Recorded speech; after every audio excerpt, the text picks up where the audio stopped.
Every Who down in Whoville liked Christmas a lot, but the Grinch, who lived just north of Whoville, did not. The Grinch hated Christmas, the whole Christmas season. Now please don't ask why, no one quite knows the reason. But I think that the most likely reason of all may have been that his heart was 2 sizes too small. Whatever the reason, his heart or his shoes, he stood there on Christmas Eve, hating the Who's. And they're hanging their stockings, he snarled with a sneer. Tomorrow is Christmas, it's practically here. Then he growled with his Grinch fingers nervously drumming. I must find some way to stop Christmas from coming. For tomorrow he knew all the Who girls and boys would wake bright and early and rush for their toys. And then oh the noise, noise, noise, noise. Then the Who's young and old would sit down to feast. And they'd feast, and they'd feast, and they'd feast, feast, feast, feast. They would feast on Who pudding and rare Who roast beast, which was something the Grinch couldn't stand in the least. And then they do something he liked least of all. Every Who down in Whoville, the tall and the small, would stand close together with Christmas bells ringing. They'd stand hand in hand, and the Who's would start singing. They'd sing, and they'd sing, and they'd sing. Sing, sing, sing. And the more the Grinch thought of this Who Christmas sing, The more the Grinch thought, I must stop this whole thing. and then he got an idea, an awful idea. The Grinch got a wonderful, awful idea. I know just what to do, the Grinch laughed in his throat, and he made a quick Santa Claus hat and a coat. And he chuckled and clucked. What a great Grinchy trick. With this coat and this hat, I look just like Saint Nick.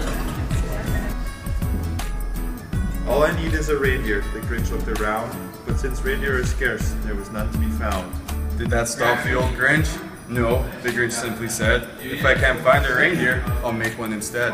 So he called his dog Max, then he took some red thread, and he tied a big horn on the top of his head. Then he loaded some bags and some old empty socks on a ramshackle sleigh, and he hitched up old Max.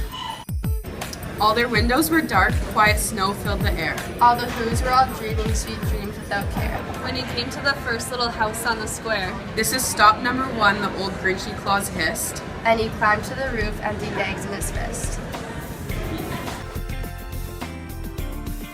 Then he slid down the chimney, a rather tight pinch.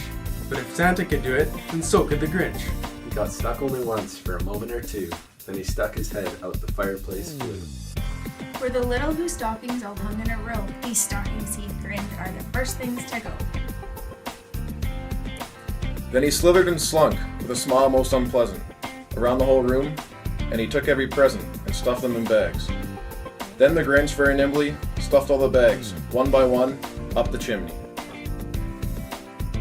Then he slunk to the icebox, he took the Who's feast. He took the Who pudding and he took the roast beef. He cleaned out the icebox as quick as a flash. Why, that Grinch, he even took their last can of Who hash. Who hash. And the Grinch grabbed the tree, and he started to shove. When he heard a small sound, like the coo of a dove, He turned around fast, and he saw a small Who. Little Cindy Lou Who, who was not more than 2. The Grinch had been caught by this tiny Who daughter, who got out of bed for a cup of cold water. She stared at the Grinch and said, Santa Claus, why? Why are you taking our Christmas tree? Why? But you know that old Grinch was so smart and so slick, he thought up the lie and he thought it up quick. Why, my sweet little tot, the fake Santa Claus lied. There's a light on this tree that won't light on one side. So I'm taking it home to my workshop, my dear. I'll fix it up there, and then I'll bring it back here. and his fib fooled the child, then he patted her head. And he got her a drink, and he sent her to bed. And when Cindy Lou Who went to bed with her cup, We went to the chimney and stuffed the tree up. Then the last thing he took was the log for their fire. Then he went up the chimney, himself the old liar. On their walls he left nothing but hooks and some wire. Who poos the Who's who's Grinchiously coming? They're finding out now that no Christmas is coming. they're just waking up. I know just what they'll do. Their mouths will hang open a minute or two. Then the Who's down in Whoville will all cry boo-hoo. That's a noise, grinned the Grinch, that I simply must hear. So he paused and the Grinch put his hand to his ear. And he did hear a sound rising over the snow. It started in low, then it started to grow. But the sound wasn't sad. Why, this sound sounded merry. It couldn't be so, but it was merry, very. Every who down in Whoville, the tall and the small, was singing without any presents at all.